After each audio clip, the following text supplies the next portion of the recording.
한 절씩 교독하겠습니다. 내가 이스라엘을 치료하려 할 때에 에브라임의 죄와 사마리아의 악이 드러나도다. 그들은 거짓을 행하며 안으로 들어가 도둑질하고 밖으로 떼지어 노략질하며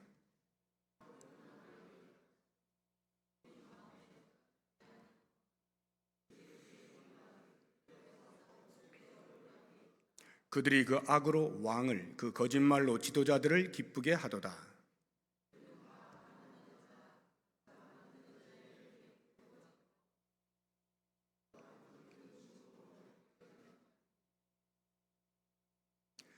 우리 왕의 날에 지도자들은 술의 뜨거움으로 병이 나며 왕은 오만한 자들과 더불어 악수하는도다.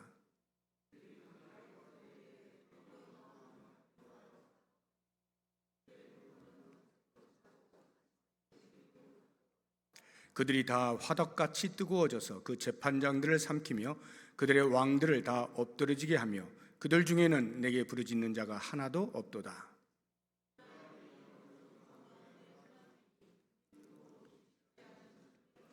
이방인들이 그의 힘을 삼켰으나 알지 못하고 백발이 무성할지라도 알지 못하는도다.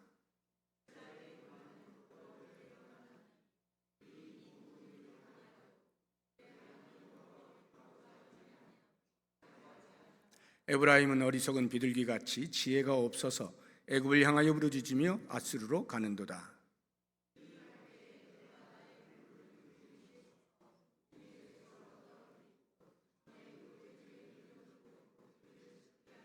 화 있을진저 그들이 나를 떠나 그릇 같음이니라. 패망할진저 그들이 내게 범죄하였음이니라. 내가 그들을 건져주려 하나 그들이 나를 거슬러 거짓을 말하고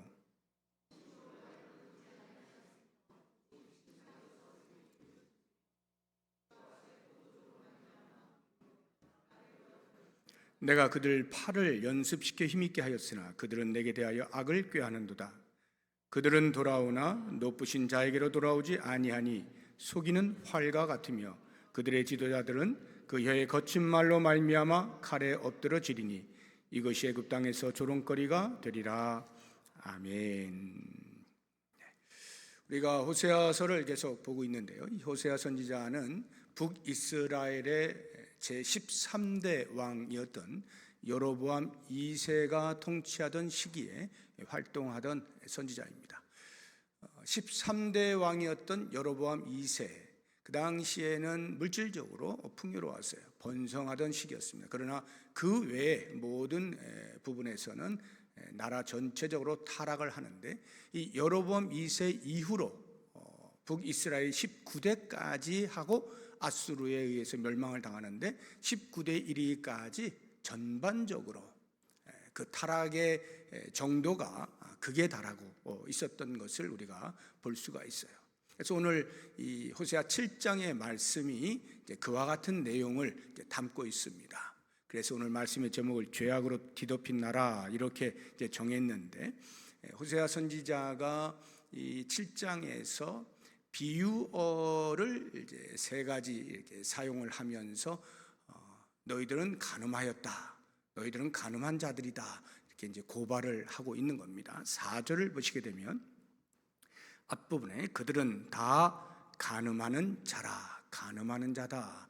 우리가 뭐 가늠한다라고 하면 뭐 기본적으로는 이제 육체적인 가늠을 생각을 할 수가 있고 이 호세아서는 특별히 그것을 영적인 간음에 비유하여 이야기를 하죠. 영적인 간음이라고 하는 것이 우리가 하나님께만 우리의 마음을 드려야 되는데 그렇지 않냐고 다른 우상들에게도 마음이 빼앗기는 이러한 상태를 가리켜서 영적인 간음이라 하죠. 그래서 이 육체적 간음과 영적인 간음에 대해서는 우리가 이제 기본적으로 알고 있는 그런 내용인데 이 7장에는 그거 외에도 다른 여러 가지 그 간음의 그 상황들을 이제 비유어를 통하여서 우리에게 들려주고 있는데 세 가지 비유어를 이제 하나씩 우리가 살펴보도록 하겠습니다. 먼저 달궈진 화덕 같다라는 이제 표현을 쓰고 있는데요. 4절 한번 보시기 바랍니다. 그들은 다 간음하는 자라 과자 만드는 자에 의해 달궈진 화덕과 같도다. 이렇게 죠. 직유법이죠. 뭐뭐와 같다라고 하는 표현은 이제 직유법인데 달궈진 화덕 같다. 6절도 보시게 되면 그들이 가까이 올 때 그들의 마음은 간교하여 화덕 같으니 이렇게 되어 있죠. 7절도 보십시오. 그들이 다 화덕같이 뜨거워져서 해서 이 화덕이라고 하는 용어를 이제 비유적으로 이제 사용을 하고 있는 겁니다. 화덕하면 우리나라도 뭐 기본적으로 과거에 이제 화덕들을 많이 사용을 했기 때문에 어느 정도 우리가 이해는 합니다. 이스라엘의 화덕하면은 그 형태가 이제 원통형이에요. 그래서 밑에 이제 연료를 집어넣고 불을 지피면 전체 그 원통형 그 전체 이제 진흙으로 이렇게 구워서 세운 그것이 이제 따뜻해지죠, 뜨거워지죠. 그럼 거기에 이제 그 빵을 굽는 것인데요. 혹시 여러분 그 인도 레스토랑을 가보시면 난이라고 하는 그 이렇게 구워진 빵이 있습니다. 그게 그 화덕에다가 이제 구운 거거든요. 그러니까 탄두루라고도 하는데 탄두루 빵이라고도 말하기도 합니다. 그래서 그 원통형 안쪽에다가 이제 얇게 펴서 그것을 벽에다 붙여요. 그러면 이제 그것이 구워져서 그 위에다 이제 뭘 이렇게 집어넣고 이제 먹는 건데, 이렇게 그 과자를 굽는 또는 빵을 굽는 그것을 가리켜서 이제 화덕이라고 하죠. 이 달궈진 화덕이라고 하는 것이 무엇을 비유하여서 이제 말을 하고 있느냐 하면 그들의 정치적인 간음의 상황을 알려주기 위해서 달궈진 화덕 같다 이렇게 표현을 하고 있는 것입니다. 정치적 간음이라고 하는 것이 뭐냐 하면 우리나라도 이제 조선 왕조 500년이 있었습니다만 이제 왕이 있으면 밑에 신하들이 있잖아요. 백성들이 있고 그러면 그 왕에 대하여 기본적으로 이제 충성하는 것이죠. 그런데 그렇게 하지 아니하고 왕이 마음에 안 든다 해서 왕을 갈아치우는 겁니다. 또 갈아치우고 또 갈아치우고 이렇게 하면 그것이 곧 정치적 간음이 된다 하는 말이에요. 실제로 제13대 왕이었던 여로보암 2세 이후에 19대 이르기까지 그들의 그 왕위는 정상적으로 내려간 적이 거의 없습니다. 여로보암 2세의 아들이 스가랴인데요.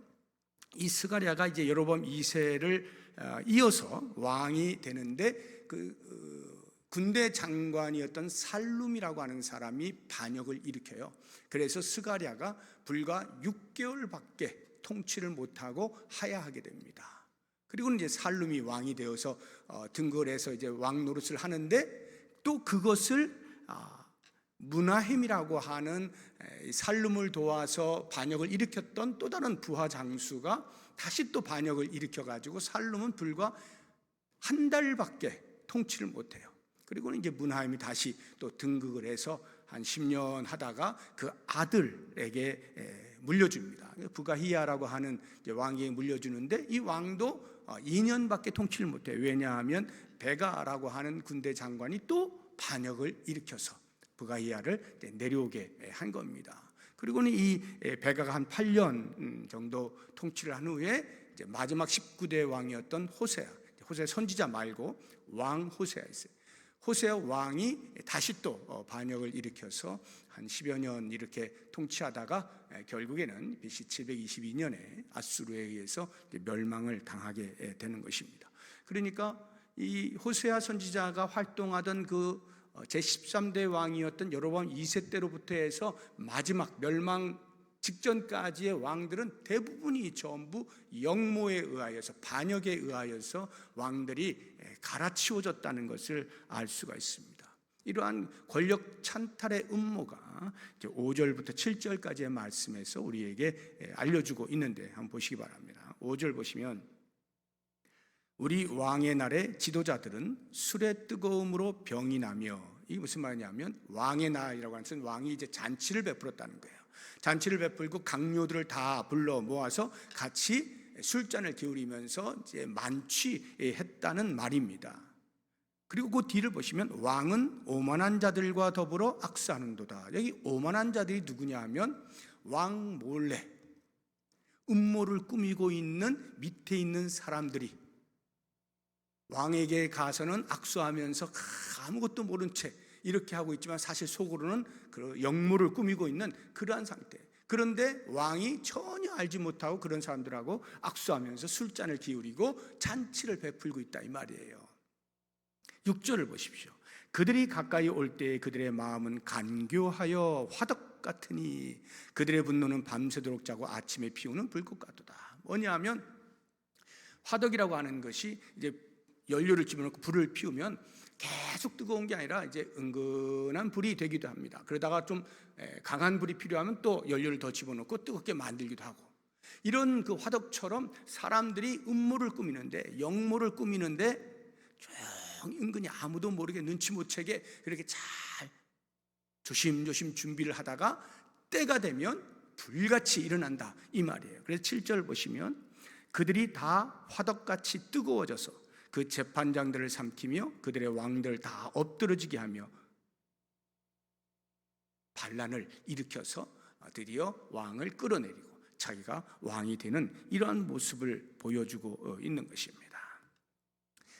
이러한 정치적 간음, 지도자에 대하여 끊임없이 만족하지 아니하고 계속해서 자기의 욕심을 따라서 바꿔내는 이러한 정치적 간음이 그 당시에 난무했다 하는 것이에요. 이러한 일이 있는 이유가 무엇이냐? 인간의 마음속에 있는 탐욕이죠. 권력에 대한 탐욕. 저 사람보다는 내가 더 잘할 것 같은 거예요. 그래서 너 내려와, 내가 한번 해볼게 하는 것이 이 권력이거든요. 우리 힘이라고 하는 것은 뭐 권력도 있고 이제 재물의 힘, 금력이라고 하죠. 금력도 있고 우리 육체의 힘, 이거는 이제 무력이라고 하죠. 또는 사회적 지위의 힘, 그런 건 이제 지위력이라고 하는데, 이런 여러 가지의 힘들이 있어요.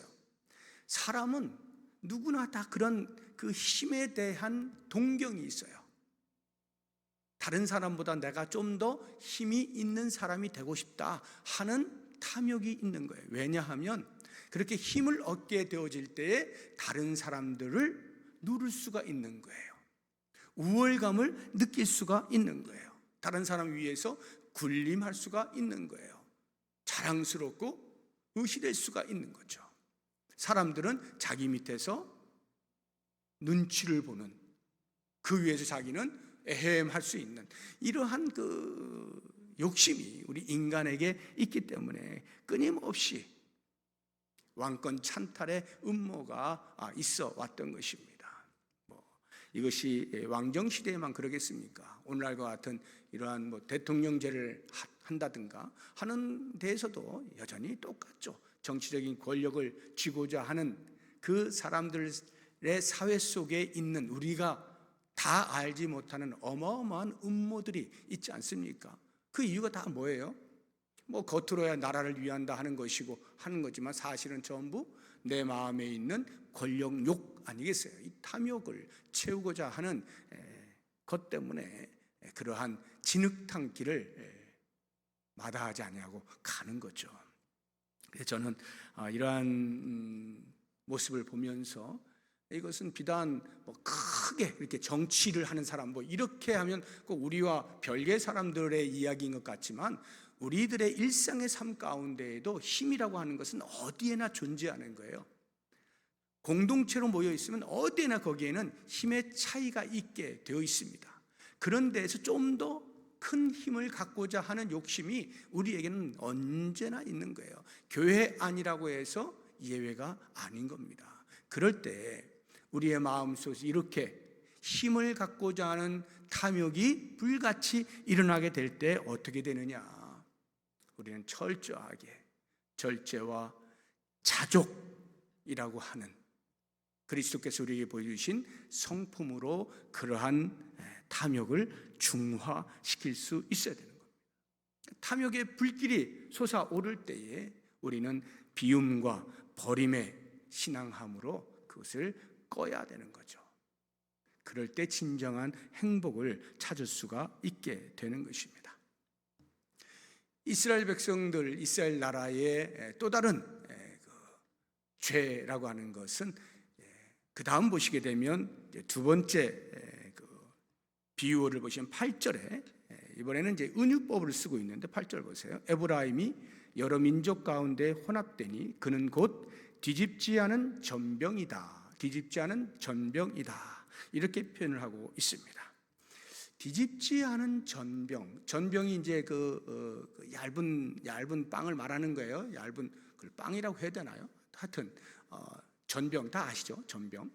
그런데 이게 뒤집어야 되는데, 그러니까 한쪽 익고 뒤집어서 그 다음 반대쪽도 익어야 되는데 한쪽만 익은 채로 한쪽 익지 않은 그러한 상태, 이것을 지금 이스라엘 백성들의 상태라고 고발을 하고 있는 거예요. 이게 뭐냐 하면 외교적인 간음을 말하는 거예요. 이제 간음이라고 하니까 좀 이제 듣기 어려우시면 타락이라고 이해를 하셔야 돼요. 외교적인 타락을 이제 말하는 것입니다. 한쪽은 익고, 한쪽은 익어가지고 탁 타는데 반대쪽은 여전히 익지 않은 상태. 익었다라고 하는 것은 이스라엘 백성들이 힘들고 어려울 때, 외부에서 적들이 공격해 올 때 도움을 여호와 하나님께 신앙으로 해결하려 하지 아니하고 강대국, 주변 강대국에 가서 손을 벌리고 머리를 조아려서 그들의 도움을 받고자 한 것이죠. 그러니까 외교 정책을 통하여서 자기들의 살 길을 찾아가는 거예요. 그런데 읽지 않았다는 것은 신앙의 부분에 있어서는 이 지도자들이 관심이 없는 거예요. 백성들이 전부 이렇게 위기 가운데 있을 때 하나님 앞으로 돌아가자 하고 하나님 앞에 엎드리자, 하나님의 도우심을 받자 해야 되는데 그렇게 하지 아니하고 거기에는 전혀 관심이 없이 그냥 놔둔 채 주변의 강대국을 찾아가는 이러한 우를 범하는 거예요. 이걸 가리켜서 다시 8절 보시면 앞부분에 에브라임이 여러 민족 가운데에 혼합되니 이렇게 했죠. 혼합되었다. 그래서 혼합주의라고 말을 하는 거예요. 정치적으로도 자기들뿐만 아니라 강대국에 손을 벌려서 그들의 영향을 받는 이러한 혼합주의가 있고, 문화적으로 당연히 그러한 나라에서부터 가지고 들어온 것들에 의하여서 문화적으로도 이스라엘 민족의 고유성이 회파가 되어지고, 무엇보다도 종교적인 문제에 있어서 여호와 하나님만 섬기는 이스라엘 백성들이 다른 민족들이 섬기는 우상들을 가지고 들어오게 되면서 혼합주의에 빠지게 되는 거예요. 이 이야기는 곧 하나님 백성으로서의 갖추어야 할 정체성을 상실하였다는 말이죠. 이들은 이와 같은 그 외교적인 간음으로 인하여서 과연 그들이 하나님 앞에 보여주는 모습들이 어떠한지 9절을 한번 보십시오. 이방인들이 그의 힘을 삼켰으나 알지 못하고 백발이 무성할지라도 알지 못합니다. 손을 벌렸어요. 도와주세요 라고 하는 것까지는 좋았는데, 그래서 그들이 하나님 나라의 백성, 이스라엘 백성들을 억압하게 되어지고 그들의 수중에 쥐고 있는데도 불구하고 그것을 모르는 무지 속에 빠져 있다 이 말이에요. 어떻게 해서 자기 민족이 다른 강대국에 의해서 속국이 되어가고 있는지조차도 모르고 있다 이 말입니다. 10절 한번 보십시오. 이스라엘의 교만은 그 얼굴에 드러났나니 그들이 이 모든 일을 당하여도, 이렇게 나라가 망해가고 있는데도 그들의 하나님 여호와께로 돌아오지 아니하며 구하지 아니하도다. 이게 교만이라는 거예요. 하나님을 찾아야 할 사람들이 하나님을 찾지 않는 거예요. 이러한 교만 가운데 있어요. 그래서 이런 사람들을 가리켜서 11절에서 이렇게 표현을 하고 있습니다. 에브라임은, 이스라엘 민족은 어리석은 비둘기 같다. 어리석은 비둘기 같다. 어리석으니까 당연히 지혜가 없는 거죠. 어리석인 비둘기 같이 지혜가 없어서, 비둘기가 지혜가 없다. 이게 무슨 뜻일까요? 이제 여러분도 이제 이제 비둘기 있는데 공원 같은 데 이렇게 가면 비둘기를 만나실 수가 있죠. 먹이를 이렇게 뿌려주면요, 비둘기가 몰려듭니다. 이제 외국 같은 데는 공원 가면 천지입니다. 사람들이 이렇게 먹을 걸 이렇게 막 뿌려요. 그럼 비둘기들이 정신없이 몰려들거든요. 우리나라에도 공원 같은 데 가보면 이제 그런 현상들을 볼 수가 있는데, 이 비둘기들은 누가 모이를 주느냐가 중요한 게 아니에요. 지금 내 눈앞에 모이가 있느냐 없느냐예요. 그래서 모이가 있으면 그 모이를 따라가는 겁니다. 어디로 놓여 있든지 비둘기들은 그걸 따라가는 거예요. 마치 이스라엘 백성들이 그렇게 어리석은 비둘기처럼 누가 자기들을 살려야 할 존재인지를 알지 못한 채 당장 눈앞에 뭔가 해결을 해주는 것이 있다면 누가 주어도 상관없이 그것을 따라다닌다 이 말이에요. 그래서 다시 한번 10절을 보시게 되면 11절이죠. 11절 보시게 되면 비둘기같이 지혜가 없어서 애굽을 향하여 부르짖으며 아수르로 가는도다. 애굽이나 아수르나 이렇게 강대국으로 그들이 손을 벌려서 뭔가를 원조를 해주니까 말이죠. 저들이 우리를 살리는구나 하고 그렇게 무작정 따라간다 하는 말입니다. 이렇게 뒤집지 않은 전병을 통하여서 우리에게 들려주시는 음성이 뭡니까? 우리가 이 땅을 살아가면서 오직 여호와 하나님만 섬기고 여호와 하나님만 신뢰하고 여호와 하나님만 따라가야 되는 거죠. 두 마음을 품으면 안 되는 거예요. 당신의 백성들에게 복을 주시겠다 약속하신 하나님 말씀을 전적으로 신뢰하면서 오직 하나님만 섬겨야 되죠. 이것이 그리스도인의 정체성 아닙니까? 우리 그리스도인의 정체성을 확립할 수 있어야 되는 거예요.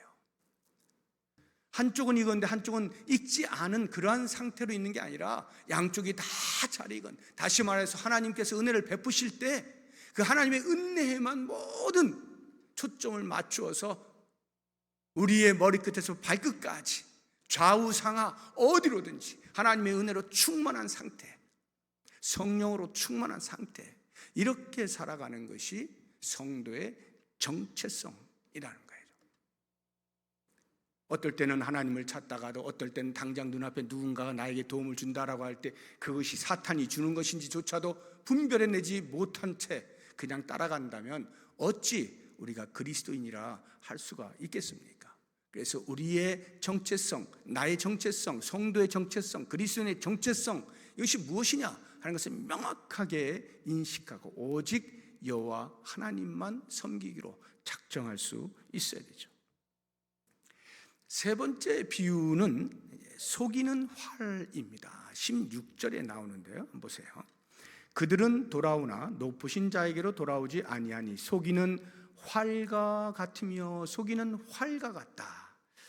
이게 무슨 말이냐면 이제 활을 이제 쏴보신 분들 알겠고 또 양궁 우리 이렇게 국가대표들 하는 거 이제 TV에서 자주 보잖아요. 그러면 저 앞에 관역이 있고 여기에서 이제 활 시위를 당겨서 쏘는 거 아닙니까? 그래서 정중앙에 맞추면 10점 해서 9점, 8점, 7점 이렇게 쭉 나가잖아요.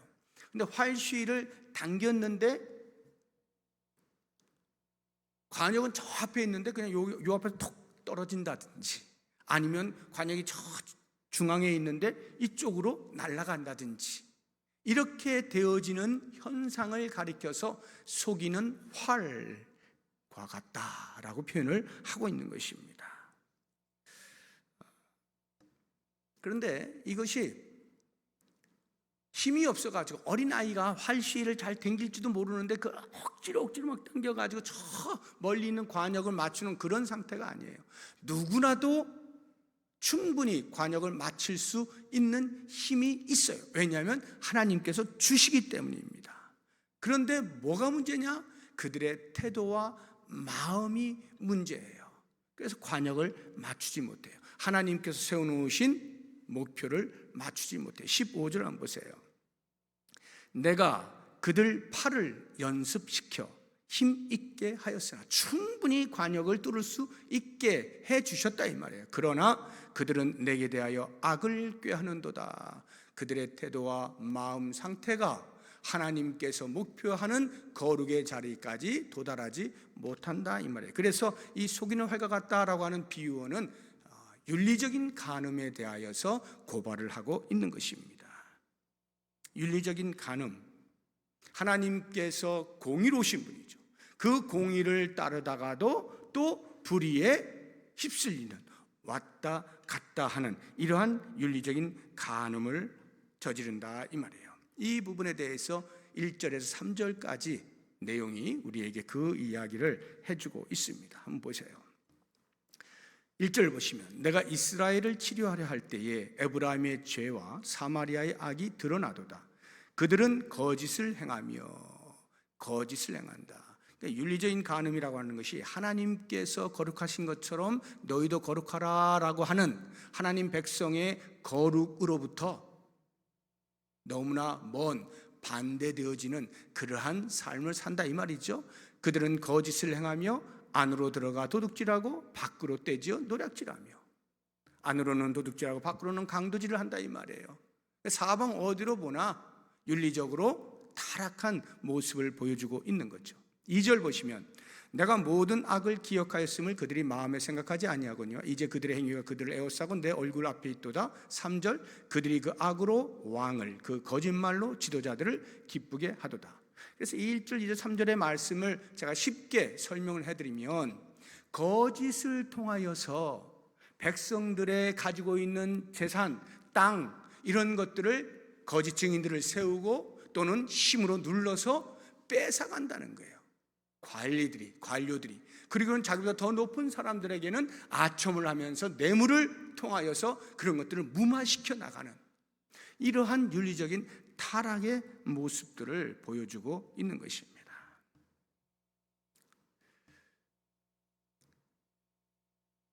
우리 성도들이 예수를 믿고 나는 예수 믿는 사람입니다 라고 말을 할 때 그것에 대한 흔적, 무엇으로 알 수 있느냐? 여러 가지 많은 것이 있겠습니다만 삶을 통해서 알 수가 있죠. 어떻게 사는지, 그의 윤리의식이 어느 정도인지를 보면 이 사람이 성숙한 그리스도인이다, 아니면 이제 막 걸음마를 시작하는 그리스도인이다, 예수를 알지도 못하는 사람이다, 이렇게 분류할 수가 있는 거예요. 그 윤리적 의식이라고 하는 거. 예수님께서 구약의 모든 율법들을 다 완성시키시면서 신약에 와서 우리들에게 다른 제사법 같은 거 다 이제 더 이상 할 필요 없잖아요. 예수님이 다 이루어내셨으니까. 또 국가법이라고 하는 그것은 이스라엘 백성들에게 한정되는 그 당시의 상황 속에 한정되어지는 것이니까 그것이 모든 보편적인 모든 그리스도인들이 다 지켜야 될 내용들은 아니죠. 물론 정신은 우리가 따를 수 있겠지만 그 가운데에서 율법 안에 있는 윤리법이라고 하는 것, 이 부분에 대해서는 예수님께서 오히려 구약 시대의 율법을 통하여 우리에게 요청하셨던 윤리의 수준보다 훨씬 높은 수준의 윤리를 요구하신 것, 그것이 마태복음에 나오는 산상수훈이잖아요. 마태복음 5장, 6장, 7장에 나오는 이 산상수훈을 통하여서 성도된 자는 이렇게 살아야 한다라고 하면서 그 윤리의 수준을 굉장히 높여 놓으신 거예요. 그래서 우리가 예수를 믿는다라고 하는 신앙의 행위, 예를 들면 이렇게 예배를 드리는 이러한 신앙의 행위들은 나름대로 시간을 정하여서 우리가 해나가고 있지만 일상의 삶에서 예수 믿는 사람의 흔적을 나타내는 삶 가운데의 윤리의식이라고 하는 것은 쉽지가 않죠. 정해진 수치로 나타낼 수 있는 것이 아니기 때문에 내 양심을 따라서 끊임없이 예수를 닮아가는 노력을 통하여 우리의 윤리가 점점 강화가 되어지는 거예요. 그런데 이런 윤리의 강화가 얼마나 필요한가라고 하는 것 자체를 인식하지 못한 채 우리가 모여서 예배드리면 신앙생활을 하고 있는 것으로 착각을 하는 경우가 있을 수가 있는 거죠.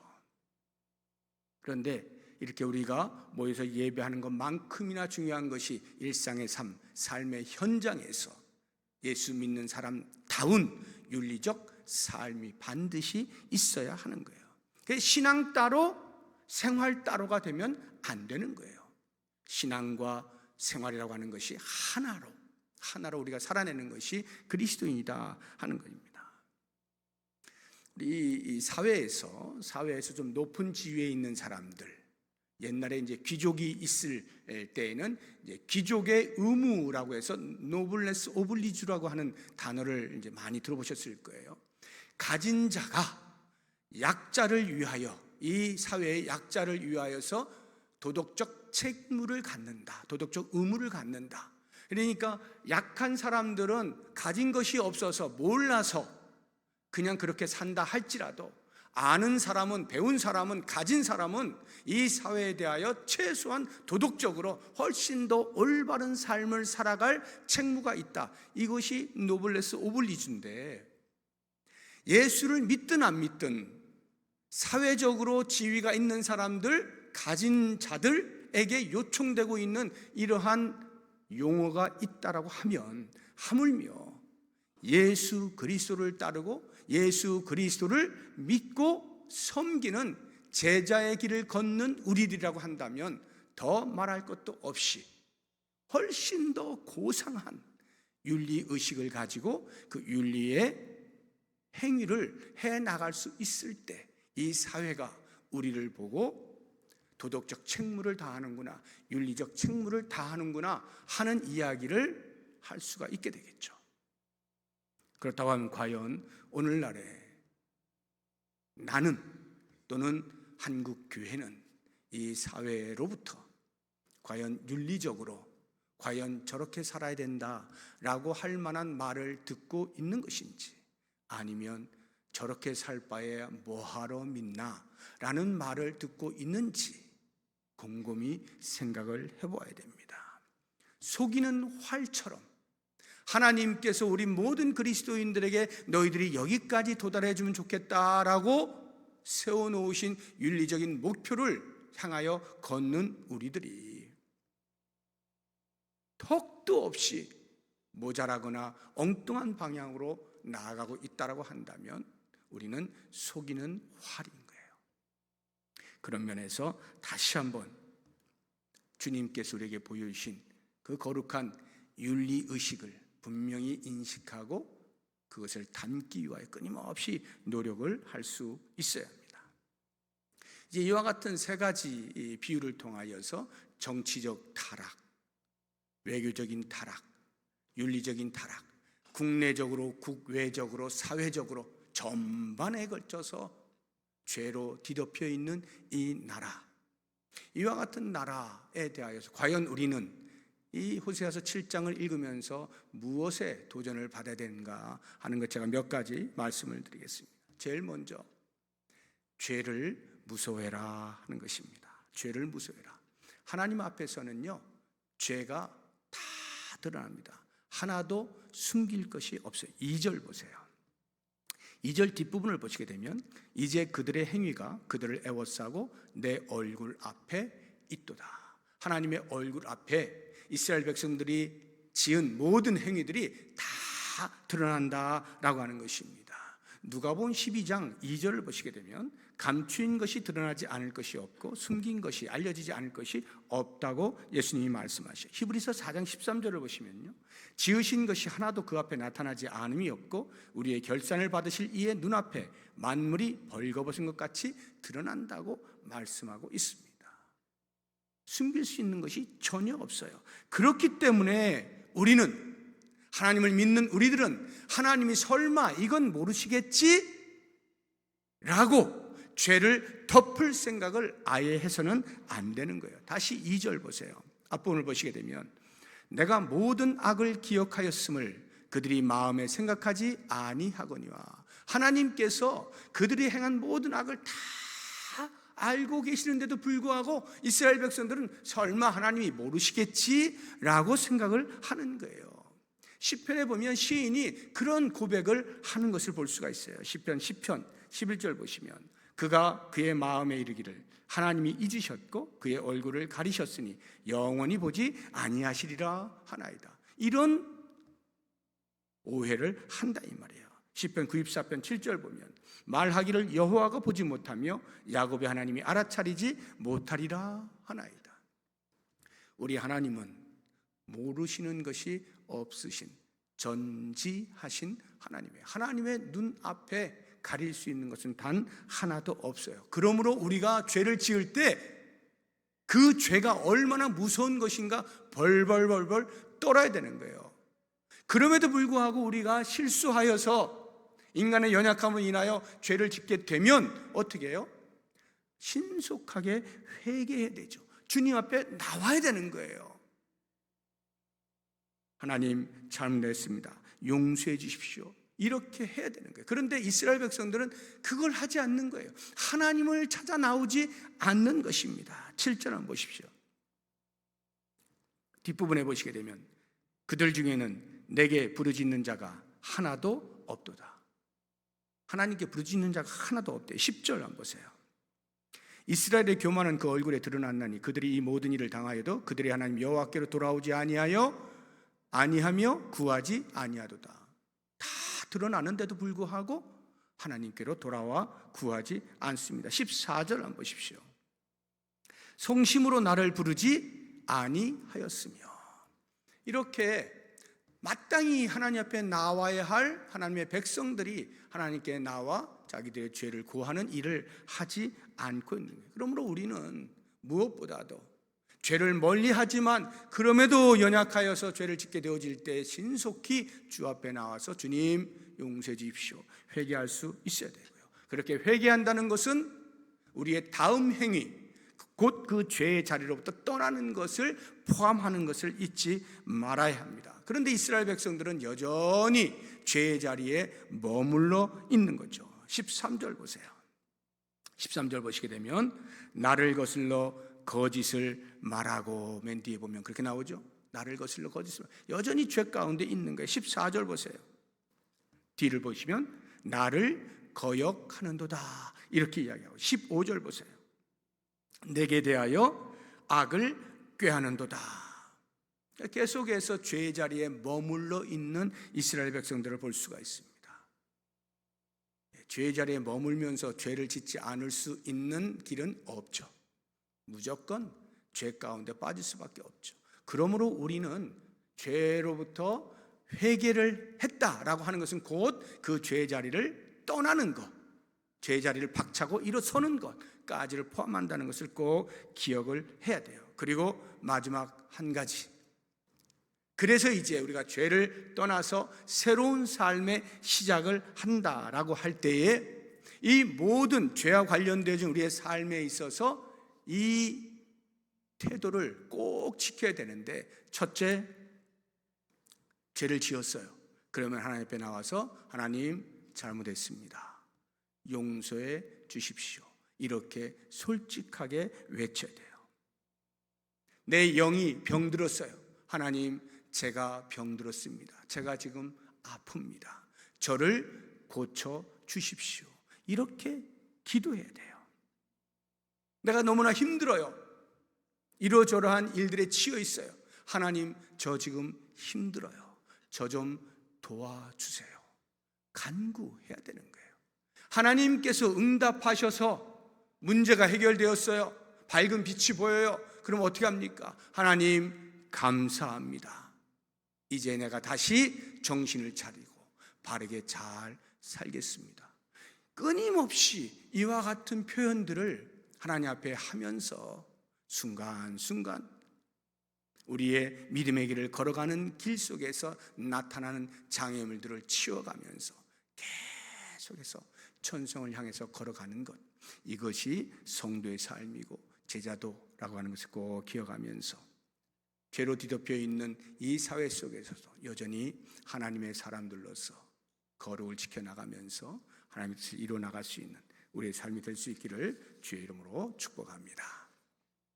우리 이 말씀을 생각하시면서 기도하시는데, 먼저 우리 찬송가 280장에 같이 부르는데요, 천부여 의지없어서라고 하는 찬송 우리 많이 불렀었죠.